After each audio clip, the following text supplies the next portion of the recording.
the early hours of April 15th, 1912, the RMS Titanic, one of the largest and most luxurious ships ever built, slipped beneath the icy waters of the North Atlantic. More than 1,500 people were lost. But over 110 years later, we're still asking the same question. Why did the Titanic really sink? We've been taught the simple version. It hit an iceberg. The end. But the truth is far more complicated and far more shocking. Today, Peyton's Time Machine, we're uncovering the real causes behind the disaster, from design flaws to ignored warnings to secret problems hidden on board, and even a controversial theory claiming the ship that sank might not have been the Titanic at all. So, what's the myth versus the reality here? Most people think the Titanic was taken down by one unlucky moment, a single iceberg, a freak accident. But historians, engineers, and nautical experts now agree on something deeper. The Titanic didn't sink because of one mistake. It sank because of a chain of failures. Some of these failures were hidden, some were ignored, some were part of the ship's design from the beginning. And one problem was burning, literally, inside the Titanic before she ever left England. The Titanic was the ship that was built to be unsinkable. To understand what happened, we have to understand what made the Titanic special. She was the pride of White Star Line, 862 feet long, 46,000 tons, and equipped with 16 watertight compartments, a revolutionary safety feature. Her builders claimed that the ship could stay afloat even if 4 of the compartments flooded. But here's the secret. The watertight walls didn't go all the way up. Water could spill over like cups lined up in a row. So if 5 compartments flooded, and that's exactly what happened, the ship was doomed. The Titanic looked unsinkable, but only on paper. So, I mentioned a fire on board. The coal fire that happened before the voyage even started. This is the part the history books usually gloss over. When researchers examined photos of the Titanic taken before her maiden voyage, they noticed something strange. A long, dark streak along the hull, right where one of the coal bunkers sat. That streak wasn't dirt. It was heat damage. Because inside the ship, a coal bunker fire had been burning for 3 days before her departure. Coal fires were not unheard of, but this one was serious. It burned at over 1,000 degrees, weakening the steel frame and the hull plates. And where was the fire located? Well, right near the area that would later collide with the iceberg. Experts now believe this fire weakened the steel, made the hull brittle, and turned what might have been a survivable scrape into a catastrophic 300-foot tear right across the side. The Titanic was damaged before it ever touched the ocean.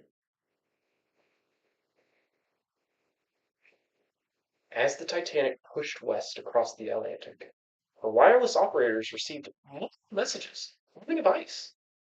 Ships in the area sent exact coordinates to giant ice fields. But some of those messages never made it to the bridge. Why?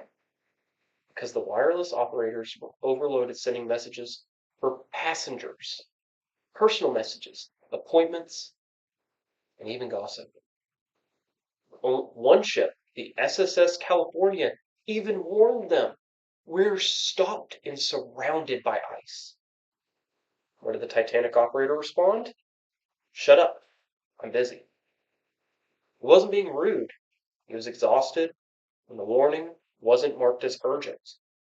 But that single message might have saved the ship.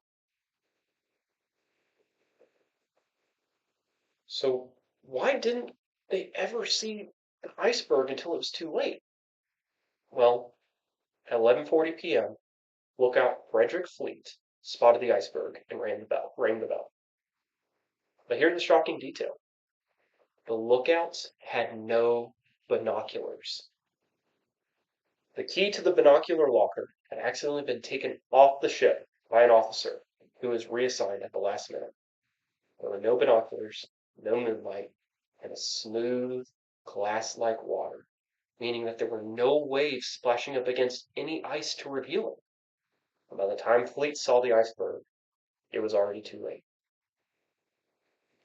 So, before we move on, we need to talk about one of the most famous and controversial theories about the sinking, the Olympic switch theory.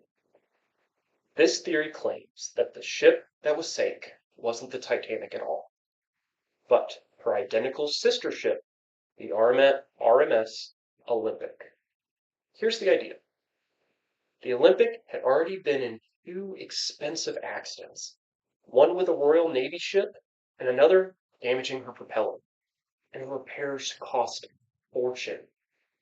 Some believe White Star Line secretly swapped the ships, renaming the Olympic as the Titanic and the Titanic as the Olympic, hoping to stage an accident and collect insurance money.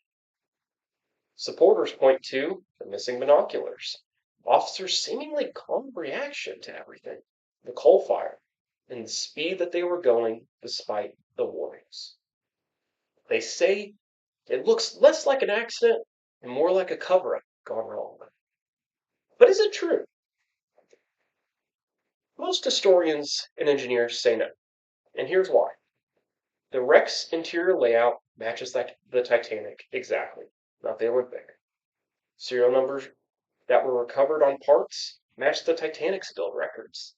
The insurance payout wouldn't have even covered the ship's cost. And swapping two nearly identical 46,000-ton ships without anyone noticing or saying anything, that's nearly impossible. So why does the theory survive? Because White Star Line did hide things like the coal fire. They did cut corners, and they did prioritize their reputation over safety. While the switch theory is almost certainly false, it does reflect deeper truth. People didn't trust the company, and that was for a good reason. So, there was one turn that sealed the fate of the Titanic. When the iceberg was spotted, First Officer Murdoch ordered, "Hard to starboard, full astern." But there were problems. The Titanic's rudder was too small. The ship couldn't turn fast enough. Going full astern made the steering problem even worse. And when they were traveling 22 knots, which is nearly top speed, in icy waters. Had the Titanic slowed earlier, or even stopped when the warnings came in, the iceberg may have been avoided entirely. The impact ripped open 5 compartments, one more than she could survive. Water filled the bow, the ship tilted, and spilled over the bulkheads. At 2:18 a.m., the Titanic snapped in half. And for decades, the officials denied this. Survivors insisted that it happened. And when Robert Ballard found the wreck in 1985, he confirmed it. The earlier coal fire damage may have made the breakup even more violent. So, why did so many people die? The Titanic carried 2,208 souls, but the Titanic only had lifeboats boats for 1,178 souls.